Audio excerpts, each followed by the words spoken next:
Hello survivors and welcome to another Walking Dead Road to Survival video, and in this video we're going to be taking a first look at Gold Mythic Circuit, who is going to be the next advanced will character coming to RTS. Visually you can see she looks extremely cool. There hasn't never been a circuit before, but on the right hand side you can see she's got a car door for a shield, then she's putting the lance through the window which looks to have some sort of like grating on it or something. And she's using it as a weapon through the window. It's like a jousting lance. It's actually really cool. What she's wearing as well is very like Splinter Cell-ish. Give me the vibes. And she looks like she's got like circuit boards on herself and like wiring, as well as circuit boards on the front of the shield, as well as like, I don't know, like spikes and stuff like that. Very cool looking character. On the left hand side you kind of see her without the mask on. And honestly, she gives me Leona from League of Legends vibes on the left hand side. Visually, reminds me a lot of that character. But you can also see like there's a lot of wiring on like the belt and stuff like this. Got like some monitor cables. It's kind of interesting. If we look at her stats, you can see at level 1440 at limit break 3, she has got 17,300 attack, 26,738 defense, and 34,602 HP. She is a strong character. She is considered a tank. She is, of course, a Gold Mythic character, and she's going to be joining the Allegiance New Old California. Now, she is going to have an adrenaline rush, of course, and it is called Puncture, which makes a lot of sense considering the weapon she's going to be holding in her hands. It's a 55 AP cost rush, so as a tank on a defense team, that's absolutely fine. Deal 1,000% damage to an enemy.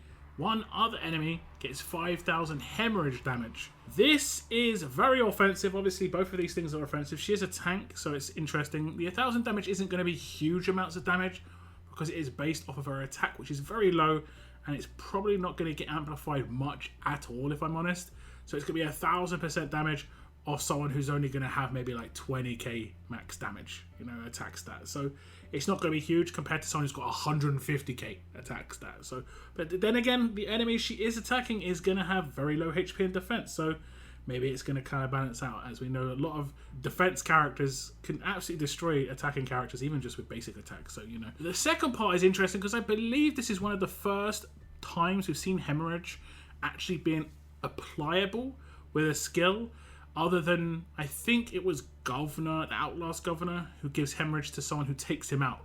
But this is being able to apply it. Hemorrhage is very good. It works in, you know, anything that has major HP pools, and that includes Faction Assault. That's very good in Faction Assault hemorrhage. It tears up by itself. It never runs out. It just slowly tears up. It does mean, obviously, you can lacerate it straight away. So you can lacerate it to 10,000 and then lacerate it to 20,000 the next turn, so on and so forth. So you're already getting quite a few turns of hemorrhage effectively for free. Okay, so we have got the adrenaline rush up here of Circuit. We're going to target the central character. We're going to do trait damage. It is 1,000%. And you are going to see the hemorrhage land on Lee in the top right hand corner. What I'll do is I'll just do some attacks just so we can see what it goes up to. I'm pretty sure it'll go up to 5,150.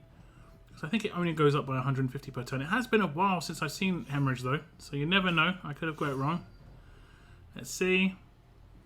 And you can see the hemorrhage has gone up to 10,000. So it actually just doubles by itself. Maybe that's is that a change to hemorrhage? I always thought that, did hemorrhage always double? It might have been the case. It might have been the case actually. I know it started off at 150. So yeah, obviously it gets worse and worse and worse as the fight goes on.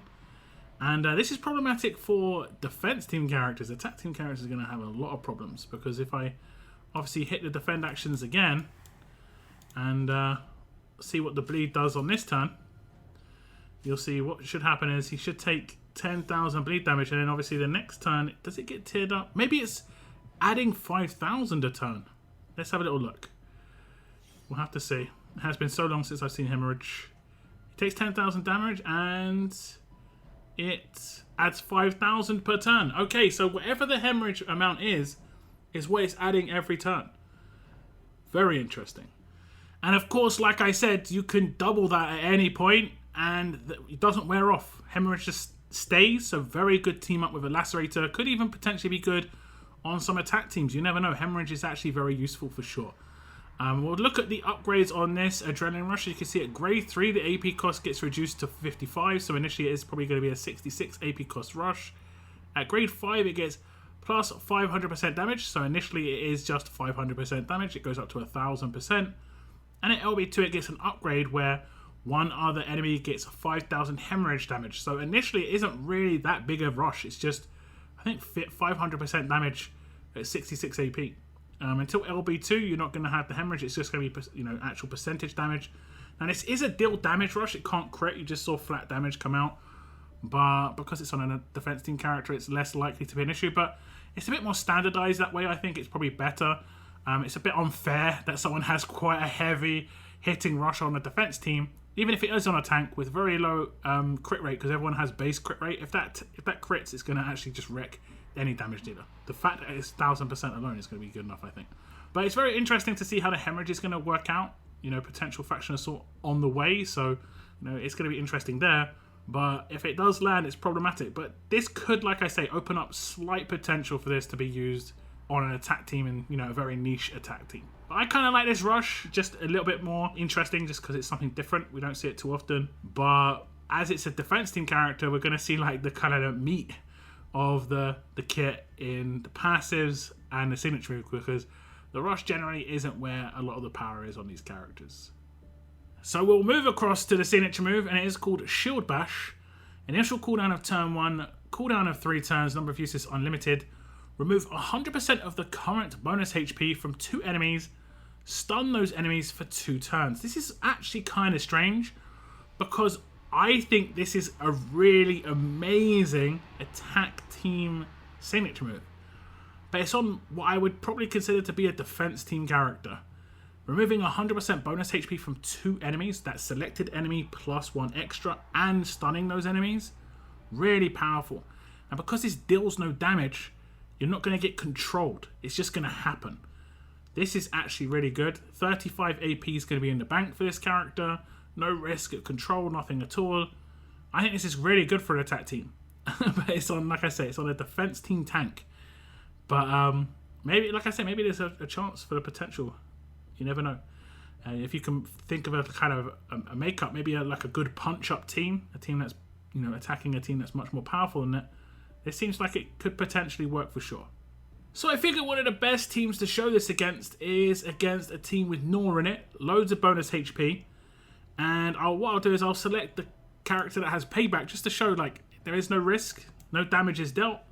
You just cast it, you get 0% bonus HP now, that just disappears. It takes a little bit of time, but then you can see the stuns coming as well. The secondary character that got hit was Zeke. And this is really good. In certain circumstances, you're basically halving the overall HP of a character effectively with just the first turn signature move. Very, very powerful indeed. And while I do think this is amazing for an attack team, it's still going to work on a defense team. There are characters that have combat medic, for instance, like Georgia, quite a recent release, who will give bonus HP to her entire team if she crits off that first turn. There is William as well, who's used on attack by quite a few people. So yeah, she'll remove the bonus HP from 2 enemies in that case, and a lot of the time she'll focus the target that is what your team will dogpile, and it'll remove the bonus HP first. So if it's a character like Kenny, that is going to be dangerous because he can't really take too many hits. So removing all that bonus HP first, and then the rest of the team just laying up on him, it's not going to be very good, is it? If we take a look at the upgrades on this signature move, you can see at grade 2 it gets plus 50% to removing the bonus HP. So initially it is only going to be a 50% bonus HP removal. At grade 4, it gets plus 1 to remove bonus HP target. So initially, it is only going to be 1 target. Limit Break 1, it gets an upgrade where those enemies get stunned for 2 turns. So initially, it is a very, very limited signature move at like 50% bonus HP removal. And then at Limit Break 3, it gets a -1 starting cooldown. So initially, it is only going to be a starting cooldown of turn 2. So not really the greatest signature move until you start getting the upgrades in, but obviously the first and second ones are pretty easy to come by as long as you get 1 copy of the character, 3 copies for LB1 and 5 copies for LB3. Is it really important to have a starting cooldown of turn 1? I'd probably say so. You want to get this off as early as possible, especially because it's got control on it. Even though you get the stun at LB1, you definitely need it to go off as quickly as possible. Stun for 2 turns, 2 enemies, is really, really powerful. Just stopping them being able to fight, whether you use her on attack as a niche attack team character or That's where I probably would see her as more of a defense team character. Very interesting, very, very interesting signature move. And as you can see, like much more powerful than her rush, so a lot of power in this one. Okay guys, because Circuit is another advanced character, we're going to be giving away some more advanced recruit tokens. We're going to be giving away 20,000, 10,000 for the winner, 5,000 for 2 runners-up. This draw will take place on the 26th of this month, the Monday. If you want to enter, all you have to do is type into the comment, joust. Make sure you spell it correctly, as you see on the screen, and make it part of a full sentence, so just so you don't get spammed out by YouTube. It'll be interesting to see what you can do with the comments on this one. It's always funny to see some of your comments with the actual like keyword. But like I say, leave a comment. You'll be entered into the giveaway. If you win, I'll reply to your comment and I'll announce it on my Discord and obviously on that live stream when it happens. So you get multiple opportunities to be informed that you have won. That's it for this little giveaway segment though, guys. Back to the video. So check out the passives, and these are her mythic abilities. She has got strength, being a tank, so she gets 40% critical hit resistance, as you know. The second passive is called Always Ready. Incoming alert trait damage against this character has its multiplier reduced by 60%. This is actually big because there are a lot of heavy hitting alert characters out there, and this is going to drastically reduce the incoming damage. This also should stack with the combat mods reduction, so you're going to be able to reduce that incoming damage from alert characters quite heavily. The next one is called Weapon Counter. When being attacked, 50% chance a random enemy gets disarmed for 2 turns. This is kind of interesting. There are characters that have things like double attack, that sort of thing, but also characters who do X percentage damage based on enemies' HP. That's no longer going to work as well, because that can be disarmed, and that's one of the more like influential weapons out there, I feel, and it's just from being attacked in any way. So that's actually kind of cool. Now the last passive is where it gets very interesting. It's called Super Solid. All strong teammates get 45% defense. This is basically the Andre passive, but for strong characters. And Andre has been like a staple character for tough characters forever. And Circuit is basically going to come into the game as the strong equivalent. And I think this is really good because strong characters honestly needed something. I think we all know that. Strong characters on defense teams were just getting nuked really, really hard just because there's the likes of Duck, Kenny. But this doesn't full counter these characters. It just makes these characters harder to kill, which I think is fair. If you build a team correctly, it's going to be harder to kill them, but it's not like a character coming into the game hard countering Kenny or hard countering Duck. It's just going to make these characters a little bit more solid. So you could probably look at strong characters now and think, actually, I can use them in a team with Circuit. It's not going to be too much of a problem now. Okay, so here we go. We're going to check out basically what she has to offer when it comes to these passives in a fight. She is the only character on the team right now. She got full control by Dario, but her passives actually still work when she's controlled.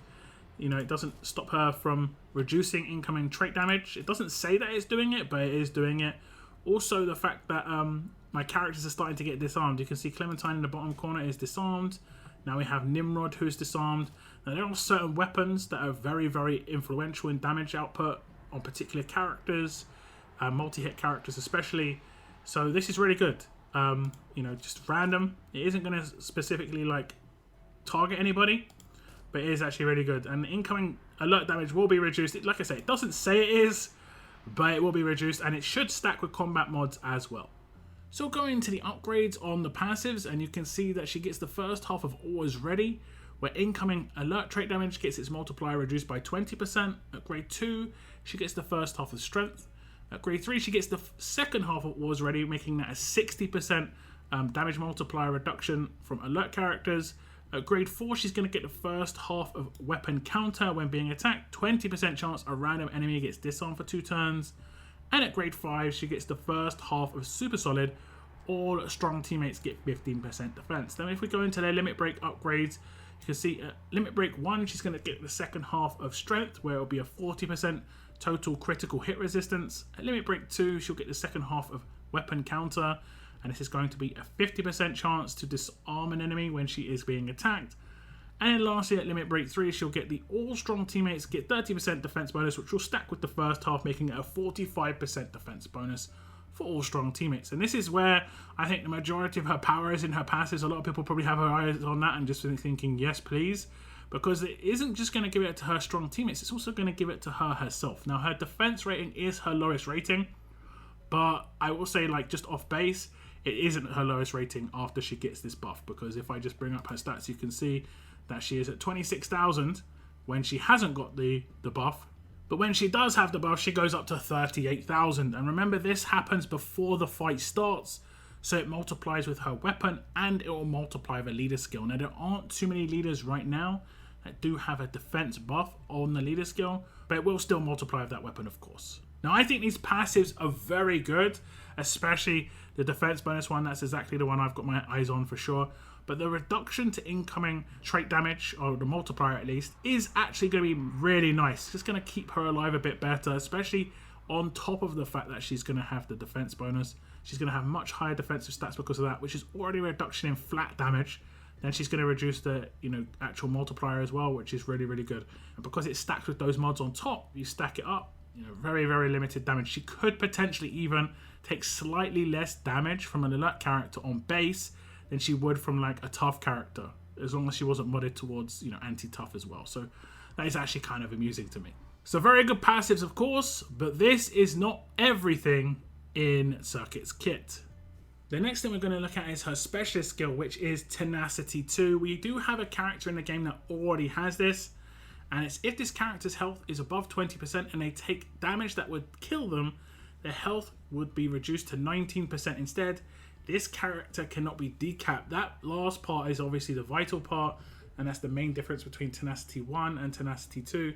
No decap potential unless you obviously normalize this character, and generally speaking, you wouldn't want to waste, I'm air quoting here, a normalize on this character versus someone who has something like Payback or Bide or something along those lines. So yeah, very nice indeed, very useful specialist skill. She can't be one shot. She's got massive reductions already on those passives, and these obviously work together. So yeah, very interesting defensive kit, very tanky indeed. Now we'll move on to the weapon. And the weapon is pretty special. It is Circuit's Shield and Polearm. It has 40% HP, a huge bonus to AP when being attacked, improved focus stun when being attacked, a 60% chance to stun the enemy and gain focus for 2 turns. And in the full slot, it's got a brand new upgrade here. It's Group Halo. At the start of each wave, all teammates get 25% Halo for 1 turn. This is basically to stop anyone who can just nuke on the first turn, being too overpowered in that case. Now, you can steal this away because it will just act purely as a buff, but it will go to any teammate. So if she's on like a Wang Fa team, in a Rainbow team, it'll be anyone. Doesn't matter about the trait. Even though her passive only goes to strong, this will be able to go to any trait, which is kind of useful. And you might not see this as too useful in certain teams if you've already got characters that are very tanky and they've already got like Halo inbuilt into their kit somehow. But the focus stun in the third slot is very powerful just because she's a strong character and you can't craft that. And I say realistically, strong generally has the worst third slot in terms of actual usability. AP drain is not great. And this is also 60%. We're getting another 60% chance to proc weapon. It's going to be brutal against more characters on defense teams. I'm not a big fan of so many 60% just because it's got more chance to proc than not proc. And there's not much to do with this at the moment. But in terms of how useful it is for actual Circuit herself, it's going to be very good. I think the main choice you've got is, do you want to keep the bonus to AP when being attacked or not? That's pretty much all I see. Do remember, if you put defense in that slot instead, it will multiply with her passive and give a little bit more of a defense bonus because of that. So this is Gold Mythic Circuit, and she is, like I said, the next advanced mythic character coming to RTS. Very interesting kit. Obviously, the biggest thing I've got my eyes on is that 45% defense bonus, kind of just making some of my other strong characters a bit more, viable to be used on defense teams. Could you stack up a full strong defense team? I think they kind of still lack a medic. They've got a pretty good leader for it. They have got Barker, and Barker's actually kind of interesting if you did eventually use him as a leader, because he'd get the bonus from Circuit just because of the stats, but he'd also give himself a defense bonus because I think he gets it within his kit to all RTS characters, so he's going to be really defensive. So there are some potential new combos that we could see coming in. But I think we'd have to see maybe 1 or 2 like new school strong characters to really push things through, especially a medic. I think we need to see a bit more of a strong medic out there, but we'll have to wait and see what happens in the future. Circuit as it stands, very powerful, And I think you're going to probably be seeing her on like Pam teams in the future for sure. But that is the end of my video, guys. If you have any thoughts on this character, please leave them in the comments down below. I want to thank you very much for tuning in. And as always, keep on surviving, guys. Keep on surviving.